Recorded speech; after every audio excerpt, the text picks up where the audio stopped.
ಅಲ್ಲಿ ಯಾರಾದ್ರೂ ನಿಮಗೆ ನೋವು ಮಾಡಿದ್ರ ಅಥವಾ ಅಲ್ಲಿರೋ ಏನಾದ್ರು ಆಗಿದ್ದ ಇನ್ಸಿಡೆಂಟ್ ಇಂದ ನಿಮಗೆ ಏನಾದ್ರು ನೋವು ಆಯ್ತಾ ಏನು ಅಂತ? ಇಲ್ಲ, ಅದೇ ಕೆಲವೊಂದು ಹೇಳ್ಬಾರ್ದು ಅಂತ ಇದ್ದೀನಿ. ಅದು ಸಮಯ ಬಂದಾಗ ನಾನು ಹೇಳ್ತೀನಿ ಖಂಡಿತ. ನಾನು ಅಲ್ಲೂ ಸುದೀಪ್ ಅಣ್ಣನ ಜೊತೆ ಸುದೀಪ್ ಸರ್ ಕೇಳಿದಾಗ ನಾನು ಹೇಳಲಿಲ್ಲ. ಒಟ್ನಲ್ಲಿ ನಾನು ನನ್ನ ಒಂದು ಜರ್ನಿನಲ್ಲಿ ಒಂದು 19 ವರ್ಷದ ಜರ್ನಿನಲ್ಲಿ ಕಲಾವಿದನಾಗಿ ನನಗೆ ಒಟ್ಟಿನಲ್ಲಿ ಏನೋ ತುಂಬ ಬೇಜಾರಾಯಿತು. ಅದರಿಂದ ನನಗೆ ಬೇಡ ಅಂತ ಅನಿಸ್ತು ನನಗೆ. ಓಕೆ, ಅಂದ್ರೆ ಏನಾದ್ರು ಈ ಸ್ಯಾಟರ್ಡೆ ಎಪಿಸೋಡ್ ಆಯ್ತಲ್ಲ, ಅಂದ್ರೆ ನಿಮ್ದು ಮತ್ತೆ ಕಾವ್ಯ ಅವ್ರದ್ದು ವಿಚಾರ ಬಂದಾಗ ಅದಕ್ಕೆ ಏನಾದ್ರು ಪಶ್ಚಾತ್ತಾಪ ಆಯ್ತಾ ಅಂತ? ಆ ಥರ ಏನಿಲ್ಲ. ನನಗೆ 4-5 ದಿನ ಹಿಂದೆನೇ ನನಗೆ ಏನೋ ಒಂದು ಸ್ವಲ್ಪ ಒಬ್ಬ ಕಲಾವಿದನಾಗಿ ನನಗೇನೋ ಒಂದು ಸ್ವಲ್ಪ ಬೇಜಾರಾಗಿತ್ತು. ನನಗೆ ಬೇಡ ಅಂತ ಅನ್ನಿಸ್ತು. ಬಿಗ್ ಬಾಸ್ ನನಗೆ ಬೇಡ ಅಂತ ಅನ್ನಿಸ್ತು. ಅಲ್ಲ, ಅದು ತುಂಬಾ ದೊಡ್ಡ ಒಳ್ಳೆ ಆಪರ್ಚುನಿಟಿ ಅಲ್ಲ. ಅಂಡ್ ನೀವೆಲ್ಲ ಪೊಟೆನ್ಶಿಯಲ್ ಇದ್ದಿದ್ ಕಂಟೆಸ್ಟೆಂಟ್.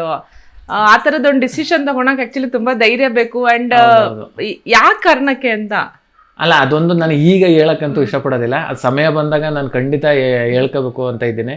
ನಾನು ಖಂಡಿತ ಯಾವಾಗಲೂ ಹೇಳ್ತೀನಿ. ಈಗ ಅದ್ರ ಬಗ್ಗೆ ಏನು ಮಾತಾಡೋಕ್ಕೆ ನನಗೆ ಇಷ್ಟ ಇಲ್ಲ ಮೇಡಮ್.